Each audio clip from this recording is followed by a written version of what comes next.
Okay, chat, how many jigsaw traps do y'all think y'all would have went through? Everybody want to talk about horror movies they could have survived. Me personally, zombie apocalypse, knocking those out. You know what I'm saying? Alien invasions, I'm getting past those two. Okay?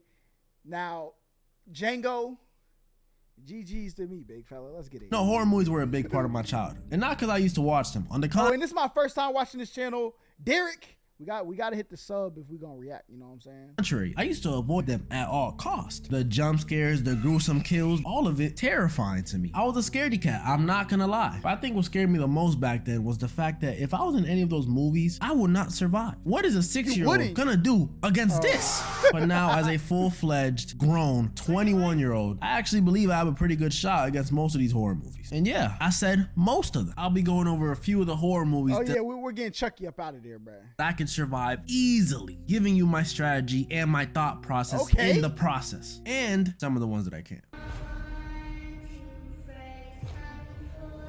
So this movie's main villain is Freddy Krueger. And honestly, I wasn't that scared of Freddy growing up. Even though his powers are crazy, he just made me not want to eat pizza while watching his movies. His whole thing is killing people in their dreams, so you can imagine how difficult that would be to survive. Leading the victims in his movie to do crazy things to avoid dying to him. Pictures of coffee, caffeine pills, and all of it, of course, eventually fails. Most of the time, they end up developing this buddy system where they have to watch each other sleep. And honestly, that's the dumbest thing they could do. Because what if the other one falls asleep? You're done. Draw two for your mistake, buddy. They had it all wrong. I have two solutions for Freddy. First, the more difficult of the two is move out of Ohio, which when I say it out loud, it's not that hard because who wants to live in Ohio? And two, the easier one in my opinion, which they should have been doing since the very first movie, I just simply won't sleep. I mean, the only way he can't just simply not sleep. To get me is if I'm dreaming, and if I just don't sleep, then he can never get me. It's simple. I don't sleep regardless, so if my life's on the line, I'ma definitely not sleep. Even if I somehow fall asleep, my dreams be weird as hell anyway, so he won't even know what the hell is going on. And worst case scenario, if Freddy's giving me the works in the dream world, I'll just pull him out of my dream and have someone with a shotgun there waiting for him. And if a shotgun don't work, then a shotgun with holy water. He not beating that.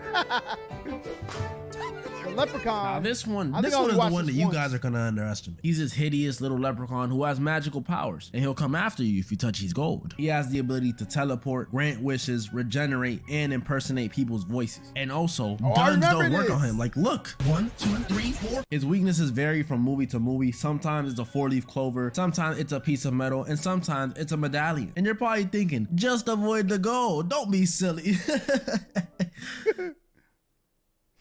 I need to go, but I'm still surviving though. So here's the plan. I would take the gold back home after stumbling upon it in the woods, then place it into the basement that I do not have and put it in a safe. The leprechaun will obviously come by asking, where's me gold? Then I'll kick him into the safe and lock him in the safe. Now you're probably like, he's gonna break out. He has powers. Let me get to that, okay? That's not true, because before I went home, I picked up a 4-leaf clover that I found in the woods and I put it on top of the safe. Now I have a leprechaun in my possession and I could get him to grant any wish I want. I bet y'all. Oh no, that boy's cooking. He's cooking now. Forgot about that. He could grant wishes. It's literally that easy. Now I survived. Y'all cannot tell me that's not a W strategy. Go ahead. I got my ear to the mic. Say it. Say it. Only thing is I gotta own that basement for the rest of my life, because if somebody moves that 4-leaf clover, it's done for me. Oh. We know the villain of this movie, Michael Myers. You see, at first, I wasn't even gonna put him as a villain I could beat, because I thought he was immortal. Especially after what happened in Halloween Kills. He got jumped by the whole town. I've never watched the Michael Myers movies. I gotta watch a clothing iron? But then Halloween Ends came out. And that's when I realized Michael Myers is a fraud. He's just an extremely, and I mean extremely, durable old man. He's not immortal. He gets whooped by a random kid from the suburbs. Isn't this Michael Myers the same dude who took out a whole team of firefighters by himself? I'm not gonna act like the kid Corey killed him or something, but still, getting beat up by a kid, that's crazy. So yeah, as long as it's not the Halloween Kills Michael Myers or the 2007 Michael Myers, that dude was ruthless. I think I have a pretty good shot against Michael. Honestly, just set up a venue, bring Lori, bring the whole town of Haddonfield, and they can all just watch me beat up the boogeyman. That's crazy. Oh, so he about to just square up with him like it's never back down? You're done, buddy. You're done. You're done. Now, I could be a little smarty pants and say the original Friday the 13th is just Jason's mom, so I could just pull out a shotgun. But obviously, y'all want to hear about our boy Jason Voorhees. And Jason is the 6'5" man who's super durable. He has insane hunting skills, can crush someone's head with his bare hands, and unlike Michael, he runs. Like, yeah, he'll walk towards you to scare you for a while, but if he really just wants to kill you, he's gonna chase after you. And really, he doesn't have to chase because Jason can low-key teleport. So what are we supposed to do? Well, I got you. You see, I played hours of the Friday the 13th video game, and I consider that game pretty accurate to the movies. I know all of Jason's weaknesses. If I was at Camp Crystal Lake, I have the firecrackers, the flare gun, and the shotgun on deck. And even if I somehow die, I'll just come back as Tommy Jarvis. And after that, it's easy wins. Even if all that failed, I'll just escape like I do all the time in the game. The easiest method, just drive out. Just hop in, start the car. I can't drive. Yeah, I'll just shoot his mom.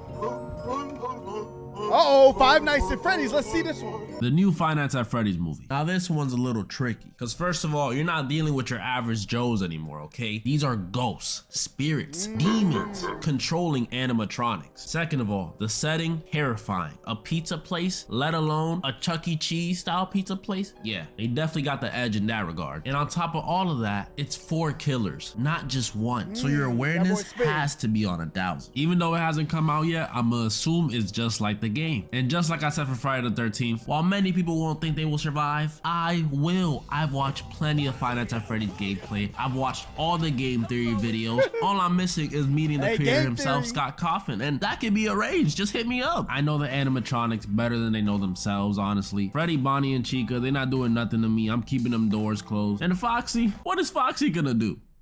Where's Foxy? Oh, there he is.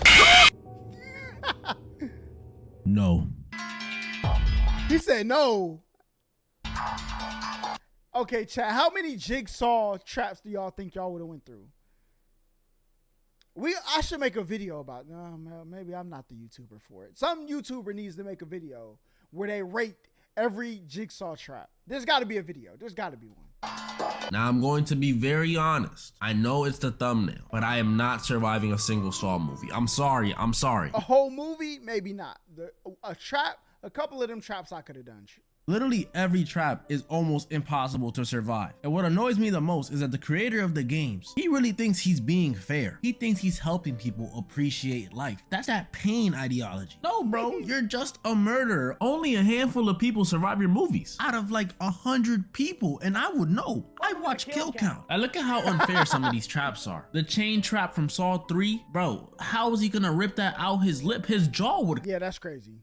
That one's crazy. Come out. The carousel trap from Saw 6, they literally did not have a choice in the matter. It was up to one person to determine if they lived or not. Even the first trap that we saw in sawing off your leg, I ain't doing that, bro. I can't do that. Saw 1, which was the bathroom trap, was unfair. If Jigsaw's whole ideology is everyone deserves a chance, and how come in the bathroom trap only one of them could survive? This man's a phony. I wouldn't be able to. You do have a chance, but only one of y'all could get it done.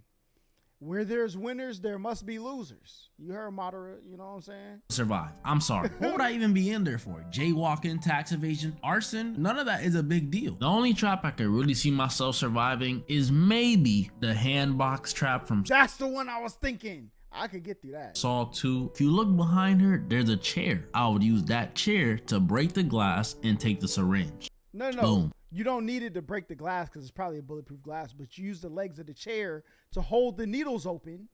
Then you reach up there, you hold it with one, reach up there, get the thing, you out there. 1,000 IQ.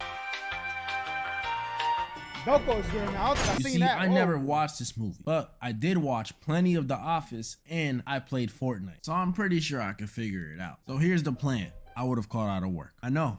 Easy. Okay, I'll be realistic. If I was trapped in the office building with 80-something people and we were forced to do a battle royale, would I survive? Probably not. I don't think I could stab someone with a pair of scissors. I'm sorry. But I read up online, apparently the building had an armory for some reason. If there's an armory, then there's guns. Yep. And where there's guns, there's room for an American. This movie took place in Colombia, so they don't know anything about shooting guns. Me though, from the United States of America, I know everything about guns. I sleep with a shotgun under my pillow, a Glock in my sock, and an AK in my PJs. So when it comes to shooting people, yeah, I got it. I'm surviving Belko Experiment easily. That's crazy. As you guys saw, I'm gonna watch Belko Experiment. I watched The Experiment with the. That's a good movie. there's only so many horror movies that I can't survive. I mean, realistically, I'm unbeatable, except if you're talking any paranormal. I'm not surviving any of the Conjurings, Insidious, none of that. See, I was gonna say Insidious. I was gonna ask, what's your plan for Insidious, big dog? Stuff. Keep them demons away. And moral of the story.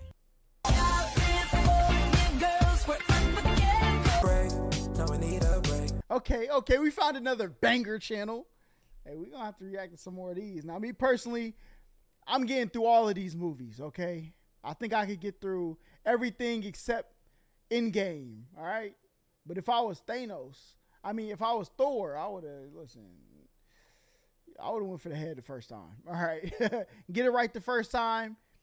They say do it right so you ain't got to do it twice. That's how I would have been, man.